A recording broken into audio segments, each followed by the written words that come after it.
Hello everybody! Today we're going to be making a Mexican dish that is some zucchini with corn and some tomato, onion, garlic, serrano or jalapeño peppers, and we serve this alongside some refried beans and some corn tortillas and maybe some hot sauce on the side. So I hope you guys enjoy it, and let's get started. Okay, so I have prepared all of my ingredients, and we are going to water saute the tomato, onion, garlic, and serrano first. So this is going to be a plant-based meal. If you still cook with some oils, instead of water sauteing, you can add a little bit of oil instead and saute the onions, tomato, garlic, and peppers. And then after that, then we go ahead and add the zucchini and the corn. Okay, so let's get started. Okay, so I have my pot ready, and now I'm going to add my tomatoes. This is about 1 cup of tomatoes, and you can do this to taste. If you like more tomatoes, you can add more. If not, you can add less. And then this is about 1/2 cup of chopped white onions.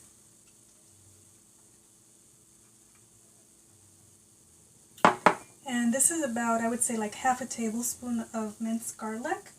You can add more or less, or if you don't like garlic, you don't have to add garlic. Most Mexican recipes don't ask for this much garlic, but since I love garlic, most of my recipes are going to have a ton of garlic, but you can always leave it out. And then also this is about 1/2 of a serrano. So you can start with a little bit, try it out and see if you need more, then add more. Or again, if you don't like spicy food, you can just do the onion and tomato and garlic, and you don't have to do any peppers at all. And we're going to start cooking this for a little bit. This only takes a few minutes because I don't like it to get like really dry or overly cooked. So I just, water saute this for a couple minutes.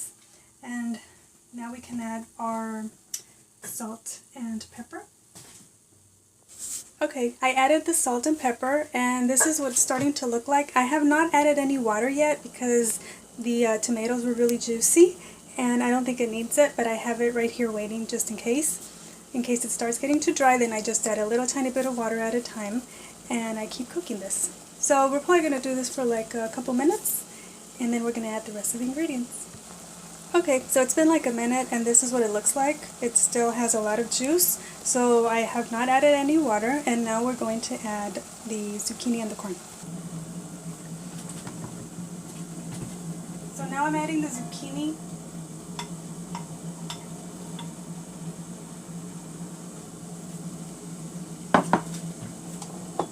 And the corn.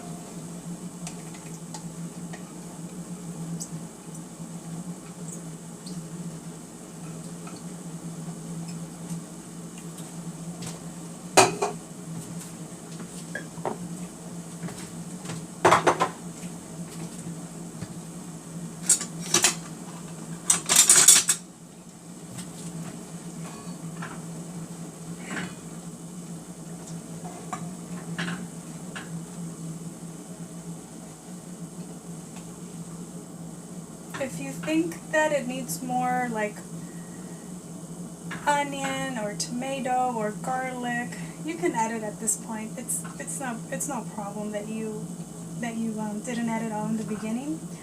I think this is pretty good for me. I don't think it needs any more, but it's up to you. So it's according to your taste. And at this time, you can add a little bit more salt and pepper. You can try it and see if it needs a little bit more salt and pepper.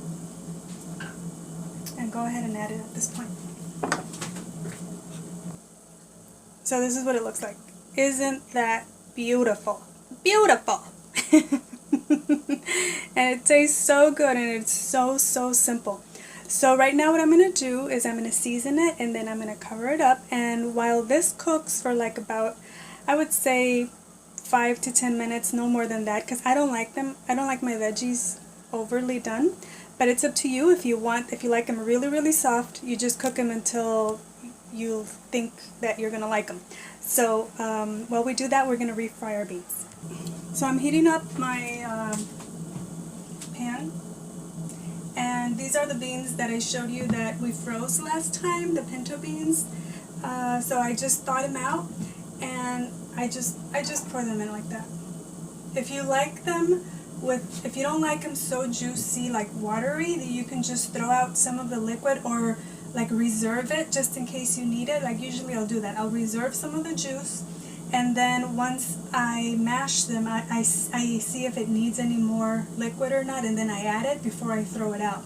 So like for this is good for me, because I don't like them too dry.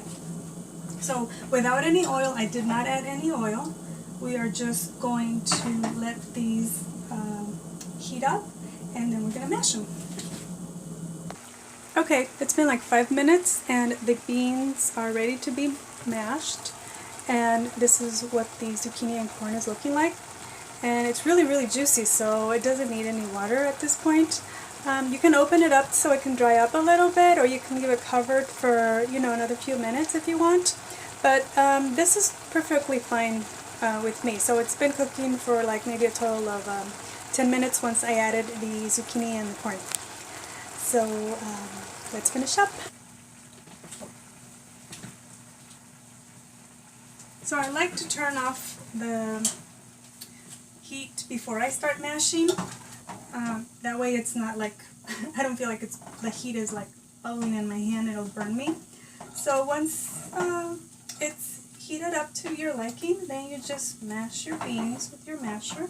And like I say, if you still eat oils, you can obviously add some oil to your beans before you mash them, once in the beginning when you put them in the pan. You can add a little bit of oil and then mash them, or just like that without any oil. So this makes it a plant-based meal.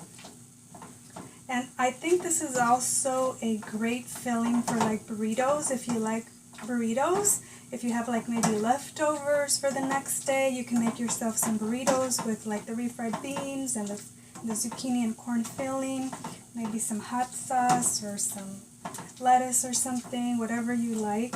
So I think this would be also a great burrito filling as well.